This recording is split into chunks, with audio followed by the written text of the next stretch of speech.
This is going to be an informal review of the Canonet QL17 Giii.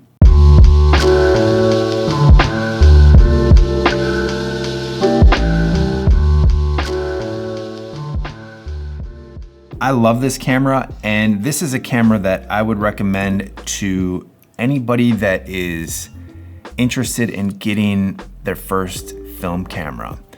And the reason I say that is because it's really a no-fuss camera. It's a camera that's very simple to use, and it is very, very fun to shoot with. It has a great user experience, in my opinion, and that is a huge part of shooting film. And again, that's my opinion, but most of the times when I grab this camera, it's just to go out and have fun and do something creative. And it doesn't have to be a huge production. I will grab this camera and put it in my fanny pack and go for a run. It makes it a more enjoyable experience, and that's why I love this camera. You can always kind of have it with you. It is very compact, fairly lightweight, and like I said, you can almost always have this camera with you and you won't really, it's not a bother. It is a fairly inexpensive camera as far as film cameras go these days. You can find these fairly cheap. Now, I bought this one, I've had this for over 10 years now, and it's worked really, really well. Like, I haven't had too many issues with it. The one thing I did have to do is replace the light seals in the back, which was pretty easy to do. So I was even able to bring this camera on my honeymoon with me, or should I say I was able to get away with bringing this camera on my honeymoon and remain married afterwards. Because like I said, it's just, you don't have to fuss. It doesn't take time to go out and take pictures with this like it would with many other film cameras. The lens is fast. It opens up to a 1.7 aperture. It's also a sharp lens, and it has great contrast and color. So being that this is a rangefinder camera, the lens is a very simple design, and what that means is it's very easy for camera manufacturers to make very good quality lenses inexpensively for this style of camera versus, say, an SLR where there's a mirror involved and there's more glass elements to compensate for that. So with the rangefinder style focus, I've found that the viewfinder is very, in my opinion, it's pretty accurate. And I really enjoy using the rangefinder style focus because it gives my eyes a little bit of a rest. When I'm focusing on like a regular SLR camera, I tend to strain my eyes a little bit. So this is, like I said, it's a very enjoyable user experience. The other really cool thing about this is it has what's called a quick load. And for the life of me, I don't know why Canon did not do this with their other cameras. But to load this film, it has this little flap, and really all you have to do is put this across and close it, and you're loaded and ready to go. Clearly you gotta adjust this, and then there's this little window here where it shows you if these little lines are moving. It lets you know that it's engaged. But I've always enjoyed the fact that you can do that with this camera and load it so quickly. And I've been a little puzzled and did a little bit of research on why they didn't keep using this on other cameras, like why my A1 doesn't have it, why the F1 doesn't have it. And to me, I would like those cameras a little bit more if they did have this. So I don't know if they ever had any types of problems with it, but it is a very cool feature on this camera. Like I said, it's a very enjoyable experience to shoot this all around. The GL3 has a battery check. The meter in mine works great. There is a few quirks on the camera. One would be the actual battery. So they used old mercury batteries, which are no longer environmentally, well, they're mercury.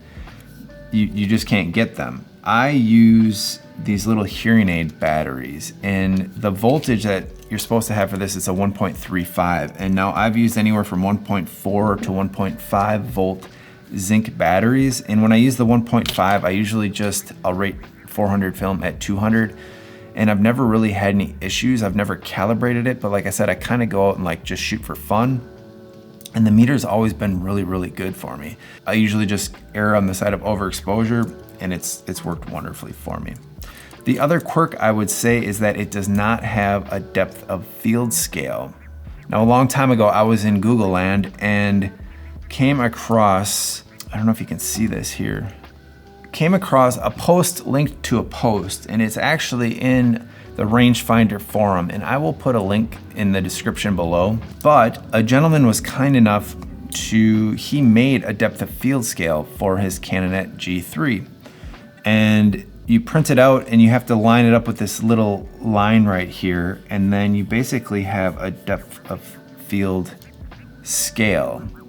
So when it comes to having a rangefinder, that's really nice to use, and I've used it quite a bit.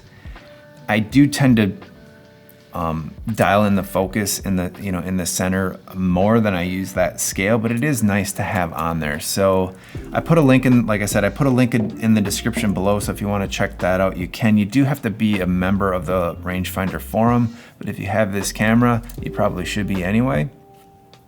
And you can find out more about rangefinders. So the other kind of quirkiness is that it's a shutter priority camera. Like I said, it's fully automatic, but like on my A1 or pretty much any of my other cameras, if I ever shoot in auto mode, and it might be because I'm a portrait photographer, I typically go to aperture priority. It's just what I've always done. I like to control my depth of field and then let the shutter speed fall where it may, and then adjust accordingly. With this camera, however, I enjoy how it shoots in shutter priority. Like it really doesn't, I think it works just great. And it's a 40mm lens. I love the focal length, and it is a fixed 40mm lens. So I'm a little torn on this one. Now, do I wish I could change lenses? Yes. However, for this style of camera and how I use it, it completely just takes that question off the table. And I'm the type of person that if I have 4 lenses, I want to bring all 4 lenses with me. So in this case, it's very convenient that I have no decision to make. I'm not switching lenses all the time, trying to figure it out. It's like, well, I'm shooting it with a 40 because that's what it is. So I love that about this camera. As weird as that sounds, that's one of the things I like the most about this camera. So I do really love the fact that it has a fixed lens on it, because like I said, that's one less decision that I have to make. Hey, if you're finding this video valuable and would like more content like this, please hit the subscribe button down below. Thanks. Another great thing about this camera is that it's very unobtrusive. It's very tiny, and if you're taking a picture with it, it's not like you can get away with a lot. It's got a very silent shutter.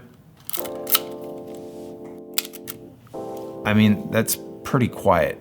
So you're not like drawing a ton of attraction when you're out shooting with this camera. I would say it's great for street photography, especially if you do get that depth of field dial or some type of zone focusing system you get dialed in. Like it's a great little camera for that as well. Honestly, most of the time I set it on automatic, set my shutter speed where I want it, and just focus and fire, and it does a really, really good job. One of the things I really love, being that I shoot black and white film most of the time with this camera, is that if you meter, it will let you know what f-stop it's going to be firing at.